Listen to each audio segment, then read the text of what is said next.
Hey, salut tout le monde, c'est Zogma. Aujourd'hui, je vous parle de 300, la Terre et l'eau, un jeu de Yasushi Nakagoro illustré par Antonio Stapertz. Le mode solo officiel qui vient de sortir a été réalisé par Aria Zarke de la chaîne Descent Solo. Je crois qu'il a aussi un blog, quelqu'un d'assez connu dans l'univers des joueurs solo, qui a proposé son solo à Nust Publishing. Ils l'ont retravaillé, ils l'ont validé. Les règles sont présentes en descriptif de la vidéo. Et puis, bien sûr, je vous les explique et on va faire une petite partie. On se retrouve tout de suite pour la partie et en fin de vidéo, mon avis sur le jeu. Bon visionnage. Alors nous voici plongés dans la guerre contre les Grecs, contre l'Empire Perse. La bataille est déjà lancée puisqu'on est déjà à la troisième manche. La Perse gagne de 2 points pour l'instant. C'est pas une partie que je prends en cours, hein, c'est normal. En solo, on est plongé directement dans le cœur de l'action. Vous voyez que moi j'ai des soldats. Ce sont ces petits cubes qui sont déjà posés, un à Sparte, un à Athènes et un à Corinthe. J'ai 2 navires sur les ports. Lui occupe ces deux capitales, ces deux villes principales, Abydos et Éphésos, 3 soldats et 2 petits navires. Le but, ça va être à la fin de la 5e manche, la 3e en pratiquant solo, d'avoir le petit curseur de mon côté. C'est un jeu qui est assez simple, mais la première fois qu'on va expliquer l'automa qui s'appelle Persia, il y a pas mal de choses. Donc je vais vous l'expliquer en cours de route, ça sera beaucoup plus simple. S'il y a des choses qu'on n'a pas vues parce que la partie ne permet pas de voir forcément toutes les configurations, de toute façon il y a les règles, le lien vers les règles en description si jamais ça vous intéresse. La première chose, c'est qu'on voit ici qu'il y a un petit pont qui permet de relier, puisque ces traits rouges vont être importants pour tout ce qui va être communication, tout ce qui va être déplacement. L'automa, lui, commence avec 12 talents, 12 pièces pour acheter des cartes qui vont lui permettre de jouer des tours, acheter des armées, acheter des navires. Ça, il va le faire en fonction du scoring. Quand il a un scoring en sa faveur, et bien ces 12 points, il va les dépenser pour avoir 4 cartes. Il lui reste donc 8 points. Il va essayer d'avoir un navire dans chaque ville qu'il contrôle. Il en a 2 dans ces 2 villes, donc il reste 8 points pour acheter 8 unités. Et il va les répartir en commençant par celle-ci, puis en allant là, puis là, puis là, puis là, pour chaque ville qu'il contrôle, sachant qu'en dehors de la Perse, il ne peut pas avoir plus de 2 unités. En l'occurrence là, il n'a que ces 2 villes de Perse, donc il met les 4 de manière homogène. Moi, je n'ai que 6 points. Je peux faire beaucoup moins de choses que lui, puisque finalement, les Grecs, et ça c'est assez thématique et c'est plaisant, sont plus puissants, mieux formés au combat, donc un Grec vaut 2 Perses, voire même peut-être plus. Donc finalement, moi j'ai moins d'actions. 6. J'ai besoin de cartes, parce que ces cartes me permettent d'avoir des actions. Soit, on va les regarder, donc j'en prends 4. J'aime bien commencer avec 4. Ces actions sont écrites ici. Moi je joue que avec la partie supérieure parce que je suis grec. Ici c'est pour la partie perse, sauf qu'en solo, le perse ne jouera jamais l'action. Donc ici, ça me permet d'annuler un événement, ce qui ne me servira pas parce que justement, lui ne lancera pas d'événement. Ici, ça me permet de me défendre en ayant plus de dés, c'est l'attaque 300. Mélas Zomos, ça me permet de placer une armée grecque de ma réserve. Très bien. Et ici, Léonidas, ça permet de contrôler Léonidas et d'avoir un soldat, un super soldat sur une action. C'est utilisable une seule fois. Il me reste 2 points d'action. Écoutez, je vais renforcer mes défenses à Athènes. Je vais rajouter 2 unités ici. Hop, ça, c'est un petit pion qui ne doit pas être là. Une petite erreur de mise en place. Voilà, j'ai dépensé mes 6 points. On a terminé la préparation. On va maintenant commencer les opérations. Les opérations, pour les Perses, ça va se jouer qu'un dé en fonction de la valeur. Il va faire quelque chose de différent. À chaque fois qu'il fait une action, à la fin, il défausse une carte. Là, il a pris 4 cartes, donc il jouera 4 actions. Il commence par un 1, ça me va bien, il passe son tour. C'est la seule action bénéfique pour moi. Et donc moi, je vais passer aussi mon tour. C'est vraiment très petit joueur. Mais c'est pas grave parce que le jeu est pas facile. J'ai gagné qu'une seule fois et c'était pas une très belle victoire. Donc on va commencer, on va se la jouer Wislar. Je m'arrête là parce que moi, en tant que joueur grec, je peux garder jusqu'à 4 cartes en main à la fin du tour. En jouant 4 cartes en main, et en gardant 4 cartes en main, ça veut dire qu'au tour d'après, j'aurai plein d'actions possibles. Donc je m'arrête là puisque on commence par regarder le ravitaillement. Le ravitaillement, il va regarder toutes ces villes qui sont en dehors de la Perse et il va compter les amphores. Les villes qu'il contrôle. Il faut qu'il y ait plus d'amphores que de soldats, sinon il perd des soldats. Il n'en a pas, donc c'est très bien. Ensuite, c'est à moi. Moi, je compte aussi mes amphores. 1, 2, 3, 4, 5. 5, donc je peux nourrir 5 soldats. Ça tombe bien, j'en ai 5. On regarde si mes soldats qui sont en dehors de mes villes principales sont d'ailleurs en communication. Eh bien oui, ils sont en communication, puisqu'il y a cette ville-là, cette route-là. Donc moi, ça s'arrête là, et du coup, on calcule les scores. Il occupe ces 2 capitales. Une capitale, ça vaut 2 points, donc il est à 4.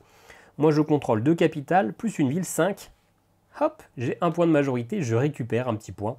Et écoutez, ça me va très bien. C'était clairement... Donc lui, il défausse toutes ses cartes. Il ne les garde pas. Il n'en garde même pas une, alors que normalement, les Perses gardent une carte, mais pas l'automa. Donc c'est un petit tour vraiment tout pourri. J'ai un peu honte de vous montrer ça, mais ça me fait récupérer un point, ce qui est bien. Nouvelle manche, il récupère 4 cartes, toujours, puisque le scoring est en sa faveur. Il va essayer d'avoir un bateau dans chaque unité, c'est pareil, il les a déjà, donc il va remettre des unités. Bon, il en met 4 dans ces deux villes. Donc là, ces capitales sont carrément impénétrables, mais c'est pas grave. Moi, j'ai 6 points, je vais prendre 2 cartes. Thémistoclès et les mines du Lorion. Très bien, il me reste 4 points. Avec ces 4 points, je vais prendre 2 navires. Je vais en mettre un là et un là. Et je vais prendre 2 unités, une là et une à Sparte. Voilà, j'ai consolidé un petit peu mes positions. Allez, on va essayer de faire un tour de meilleure qualité, histoire que vous voyez un peu le jeu. Mais ceci dit, hein, si on passe notre tour à chaque première manche jusqu'au bout, je gagne. Allez, c'est pas le cas. Il se déplace. Quand il se déplace, il va prendre sa ville avec le plus d'unités.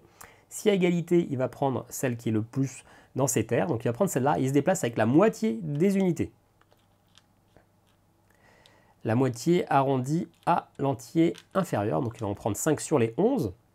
Et ça se déplace sur le chemin jusqu'à la première ville grecque. Enfin, la première ville de Grèce est libre. Il s'arrête à Pélia. Ok, très bien. Eh bien, moi, je vais faire une action qui est la mine du Lorion. Je vais utiliser cette carte comme ceci, effectuer une nouvelle production avec 3 talents.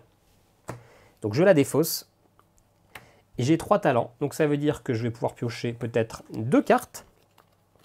Ça me fera plus d'actions et je vais pouvoir dépenser, enfin récupérer une unité. Une unité, bah écoutez, cette unité-là, ça sera un autre navire. Ok, fin de mon tour. À lui, il lance le dé 6. 6, il va charger un navire avec une unité. Alors, ces unités-là, normalement, c'est parce que en multijoueur, pareil, ces unités-là sont déjà utilisées. C'est pour nous montrer que la partie est déjà en cours. En pratique, on n'a pas vraiment besoin de cacher ces petites options. Donc, il va charger un soldat sur un navire et il va se mettre sur le premier port, totalement libre. Hop, en suivant comme ça, il va se mettre à Thèbes. Il n'y a pas de navire, donc il n'y a pas de combat. Il se met dans la ville et je n'y suis pas. Ok, je défausse une de ces cartes. Moi, j'ai plein d'actions. Plein d'actions. Et je vais commencer par aller charger. J'ai défaussé une carte. Hop, celle-ci, parce qu'elle me permet d'annuler un événement que je n'aurai pas. Je vais charger mes 2 Spartes. Je vais faire un déplacement naval. Quand je fais un déplacement naval, je peux déplacer jusque tous les bateaux d'un seul port. Donc là, je vais choisir de prendre les 2. Et dans ce cas-là, je peux décider de charger des soldats qui sont dans la ville avec. Et je les déplace tous au même endroit. Hop, je vais les déplacer à Thèbes. Là, on arrive à un combat naval parce qu'il y a un bateau ennemi et 2 bateaux à moi. Donc, dans ces cas-là, je compte mes unités. J'en ai 2. Il en a une. Je prends 2 dés rouges et lui, il prend un dé bleu. Et on va faire un lancer de dés. On lance tout d'un coup. J'ai 2 5. Moi, je choisis ma valeur la plus forte. Un 5. Lui, il prend sa valeur la plus forte. En l'occurrence, il a qu'un dé. Un des 2. Sachant que lui, à l'extérieur de la Perse, il ne peut jamais faire plus que 4. S'il faisait un 5, eh bien c'est pas grave, c'était un 4 quand même. Donc, eh bien, j'ai fait une meilleure valeur que lui, je lui supprime son bateau, il n'y a plus de bateau, donc dans ce cas-là, je peux décharger mes soldats. Il y a déjà quelqu'un à Thèbes, donc pareil, il va y avoir un combat, ça va être exactement pareil. Il a un dé bleu et 2 dés rouges pour moi, puisque j'ai 2 unités, on lance tout. J'ai fait de 1. C'est tout pourri, il a fait un 2, c'est supérieur, donc il me supprime une de mes unités.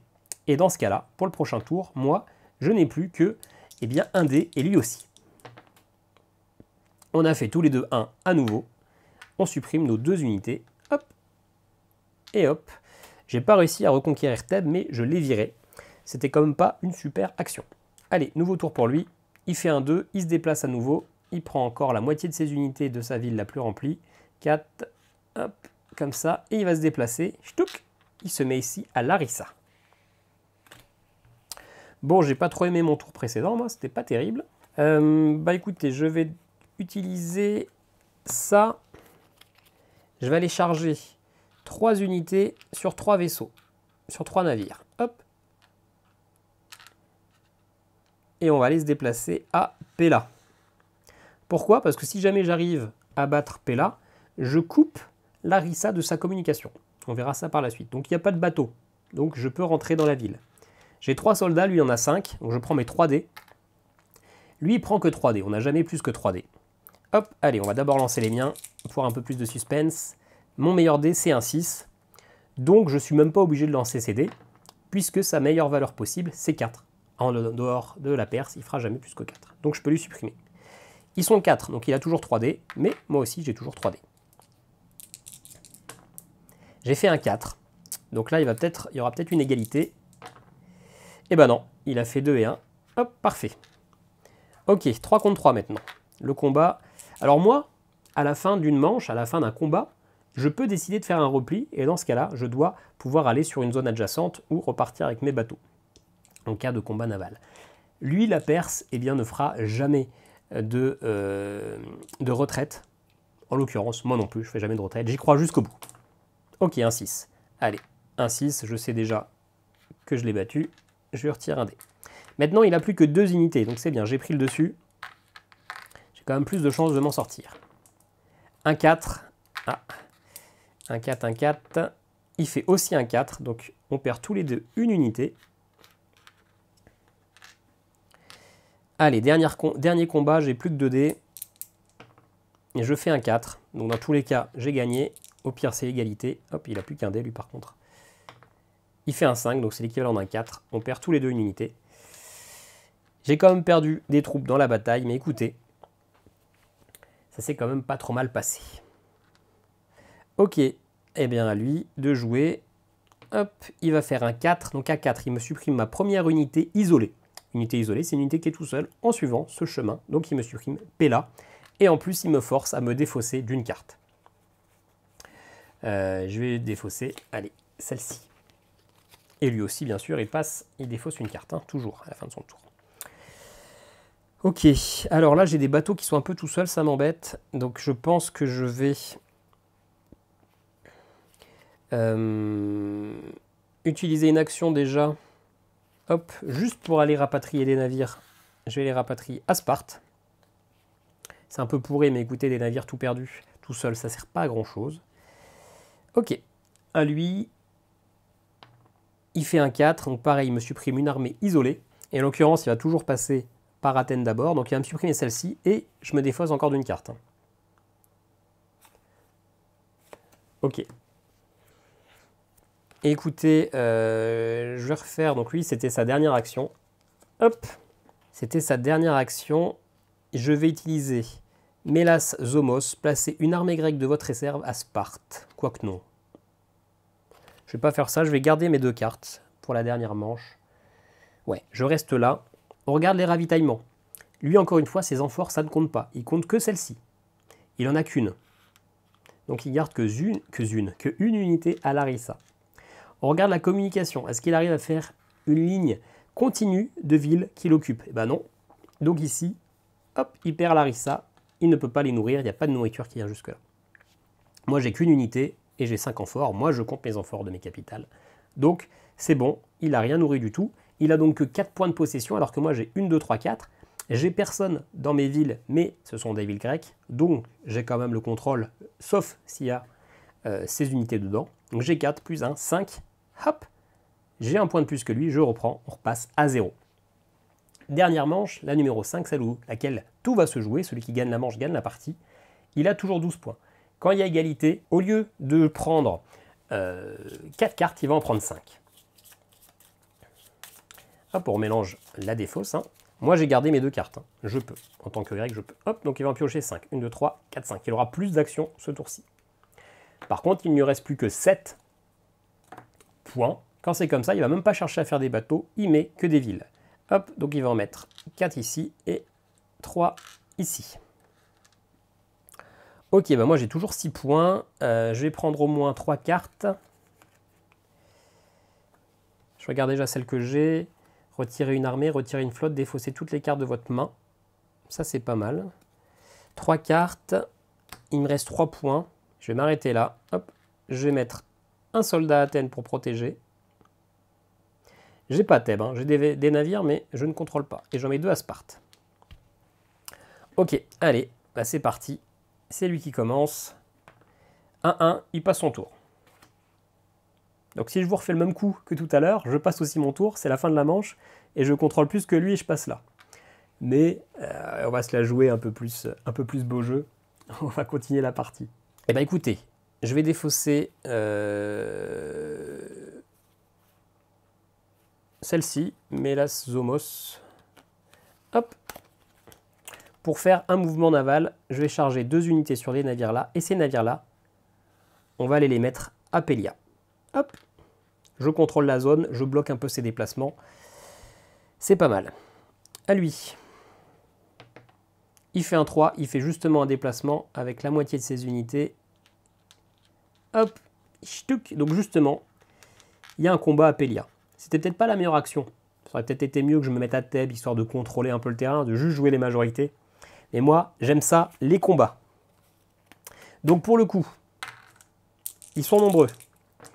Ils sont nombreux et il fait un 4, parce que le 6, c'est un équivalent d'un 4. Et moi, j'ai que 2 unités, ils sont clairement en surnombre. Il faut que je fasse plus que 4. 6, yes. Allez, je suis en supprime 1. Ça se passe bien. Ils sont toujours 4, donc toujours 3D. Il fait un 6, donc un 4. Allez. Un 6. Oh, j'ai trop de la chance. Allez, j'en ai retiré 2. Je peux faire une retraite. Hein. Et comme je vous l'ai dit, moi, je ne me retraite jamais. Je suis beaucoup trop jeune pour ça. 6, donc encore un 4 pour lui. Allez, allez, allez. 4, on a tous les deux fait 4, donc on perd tous les deux une unité. Ce qui me va quand même moyen. Parce que du coup, lui il a plus que 2 dés, mais moi j'en ai plus qu'un. Hein. J'ai quand même beaucoup moins de possibilités. Il fait un 4. Allez, une chance sur 2, une chance sur 3. Parce que si je fais 4, finalement je perds mon unité. 4. On en perd tous les deux une, mais ceci dit, il garde le contrôle. Il garde le contrôle. Alors, j'ai un coup un petit joueur. Hein. Je peux lui retirer une armée et du coup, je peux lui supprimer son contrôle de Pelia. Ça serait une possibilité. Bah écoutez, pour l'instant, c'est ce que je vais faire. Je vais faire ça. Désertion de soldats grecs. Retirer une armée perse de la carte. Ça me va. D'ailleurs, je ne vais pas supprimer sa carte à la manche d'avant. Ok. Allez. Un 5. Un 5, du coup, il va me supprimer un navire en suivant toujours ce chemin-là. Donc, il me supprime ce navire-là et il en met un à la place. Du coup, il y a un combat de navires parce qu'on est tous les deux dessus. Hop, allez, on lance les deux en même temps. Il fait un 3, j'ai fait un 1 et j'ai perdu mon navire. Bon, ça me dérange pas tant que ça. Il lui reste 2 tours. Moi, j'ai encore 3 cartes. Et j'aime pas trop mes cartes. Donc, ce que je vais faire l'oracle de Delphes, défausser toutes les cartes de votre main, y compris cette carte, et piocher autant. Donc je repioche 3 nouvelles. Ça sera tout pour mon tour. Ça permet d'avoir des combats, des déplacements. Ok, on les regardera tout à l'heure, mais j'ai pas la carte que je voulais parce qu'il y a une carte qui permet d'aller ravoir 3 points de talent, donc de récupérer des armées, etc. C'est celle-là que je cherchais. Ok, à lui. Il fait un 5, il me supprime encore un navire. Hop, encore une fois, il fait ce chemin-là, donc il me supprime celui-ci. Il en met un autre à sa place, et donc encore une fois, il y a un combat. Allez, cette fois-ci, je vais d'abord lancer son dé. 4. Bon, il a fait son maximum. Allez, au moins 4, histoire qu'on ait retiré nos 2 navires. 1. J'ai perdu le navire. Ok, ceci dit, c'est pas grave, ça lui prend pas la majorité. Alors, du coup, jouable au premier tour d'une bataille terrestre. Ou après avoir accompli le mouvement ou lorsque vous êtes attaqué, effectuez un mouvement terrestre. Si une bataille survient et que votre adversaire est anéanti ou qu'il retraite, marquez immédiatement un point. Sauf qu'il n'y a pas moyen de faire un mouvement terrestre qui fait de la bataille. Et ici, Syracuse répond favorablement à la demande de la Grèce. Placez toutes les flottes grèces de votre réserve dans un ou plusieurs ports de votre cité. Ça, c'est pas mal, je vais le faire. Hop. Juste pour aller mettre tous les navires là. Ce qui me permettra de me déplacer, de récupérer celui d'Athènes et d'aller le déplacer ailleurs. Et surtout de protéger un peu Athènes si jamais il veut venir avec ses bateaux. Ok, lui, sa dernière action. Qu'est-ce que ça sera? 4. Eh bien, il me supprime une unité isolée en commençant plutôt par Athènes. Hop, donc je n'ai plus déplacer personne avec Athènes. Et je dois me défausser d'une carte. Peu importe. Hop, il ne me reste plus qu'une carte. Avec cette carte-là, je vais tout simplement me déplacer Corinthe, celui-ci. Hop, c'est la fin de la manche. On regarde, lui, il a aucune unité en dehors de la carte. Moi, j'ai une unité ici, mais j'ai de quoi la nourrir. En plus, elle est en communication avec Athènes. Il a ses 2 capitales, donc 4 points de possession. Moi, j'ai ces 2-là, 1, 2, 3, 4 et 5. Hop, je récupère un point et c'est une toute petite victoire.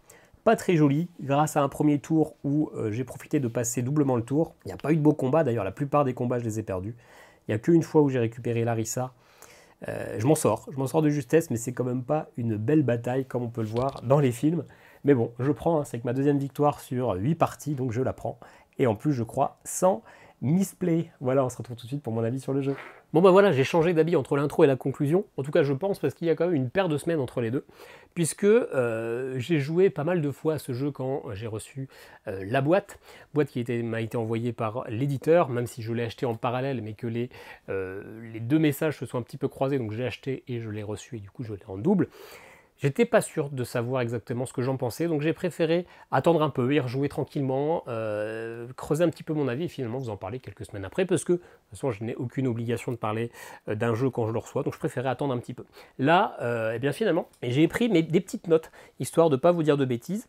On va commencer par les points positifs qui sont vraiment lié au jeu en lui-même. Moi, ce que j'aime beaucoup, c'est cette asymétrie, et cette asymétrie qui est vraiment thématique. C'est un jeu de positionnement, un jeu de majorité, un peu un jeu de bataille, dans cet univers, dans ce côté historique où on a les Grecs qui sont en infériorité numérique, mais qui sont beaucoup mieux formés à la guerre que les Perses.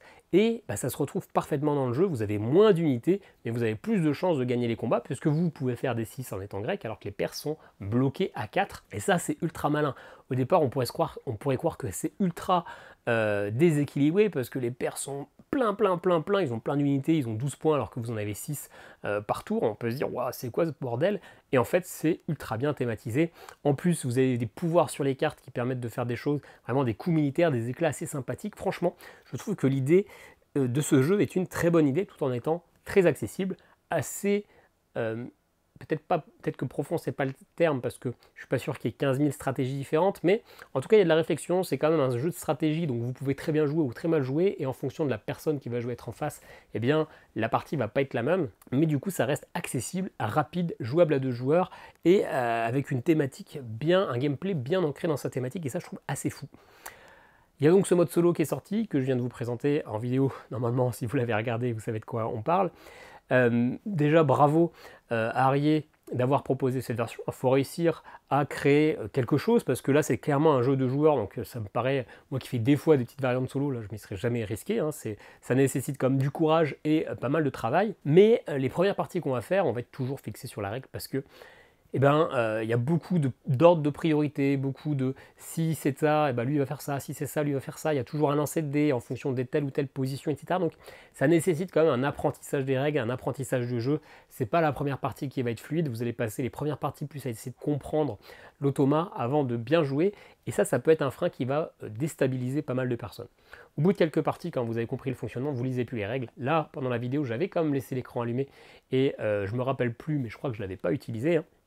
Parce que clairement maintenant c'est ancré. Ce qui est un petit peu dommage aussi, c'est que finalement les pouvoirs de nos cartes, il y en a pas mal qui ne vont plus être utilisés parce que les Perses ne jouent pas leur pouvoir. Bien sûr, c'est impossible de choisir quand est-ce que les Perses jouent un pouvoir, etc. Donc ça c'est strictement normal de bien comprendre qu'on ne peut pas jouer avec ces cartes-là, mais du coup tous nos pouvoirs qui annulent des pouvoirs adverses, ce sont des cartes un peu mortes, on va juste utiliser pour se déplacer. Donc on perd quand même une partie du jeu, d'autant plus qu'on n'a pas le plaisir de jouer les Perses, et moi j'aurais bien aimé varier un peu les plaisirs, mais bon. J'imagine que ça demandait encore plus de travail. Ceci dit, ça reste une belle alternative. Si vous avez envie d'un petit peu de vous entraîner, si ça vous avez un peu envie de jouer, bah ça reste un jeu, un petit wargame de plateau qu'on peut jouer tout seul, ce qui est quand même assez rare. Je ne suis pas sûr qu'il y en ait beaucoup sur le marché. Ça reste quand même plutôt accessible. On perd un peu en stratégie, c'est-à-dire que les Perses en mode automa, ils sont tellement nombreux, tellement que jamais de la vie vous allez réussir à capturer leurs 2 capitales, ça paraît improbable, donc il va vraiment falloir jouer sur des petits chemins, sur des petits sentiers, sur des petites villes en Grèce, plutôt que des fois tenter le coup d'éclat et de vraiment aller leur repoutrer la gueule, ou alors c'est que vous avez une chance monumentale au dé. Mais du coup je pense que, contrairement à un autre joueur où on peut faire ça, on peut se permettre des fois de tenter des coups un peu d'éclat, là il va falloir être vraiment très sérieux, et peut-être, en tout cas, moi, j'ai cette impression que les stratégies vont être relativement les mêmes d'une partie à l'autre parce que vous ne pouvez pas vous permettre de faire trop de folie. En tout cas, c'est ce que je pense à mon faible niveau. Donc finalement, Je suis quand même un petit peu déçu de ce mode solo, sans vouloir offenser personne bien évidemment, parce que on perd beaucoup de cet éclat, on perd beaucoup de cette ingéniosité qui est ce mode de joueur. Ceci dit, j'aurais été bien incapable de faire ce mode, donc quand même bravo à Indécent Solo de l'avoir proposé. Ça reste une belle alternative si vous voulez jouer. En tout cas, moi c'est un jeu qui m'a quand même plutôt plu, clairement à jouer en multijoueur. Moi je n'y jouerai pas, ma compagne, ça ne l'intéressera absolument jamais. Mais si vous avez quelqu'un pour y jouer, je pense que vous avez moyen de vous éclater très clairement sur ce jeu, si vous aimez un petit peu les jeux d'échecs, hein, très clairement. Voilà, n'hésitez pas vous à me dire votre avis sur ce jeu. Il y a peut-être des liens affiliés Ludum ou Philibert si jamais ils sont encore disponibles en vente, ça je n'ai pas encore vérifié. Et puis on se dit à très bientôt pour une nouvelle vidéo. Ciao ciao.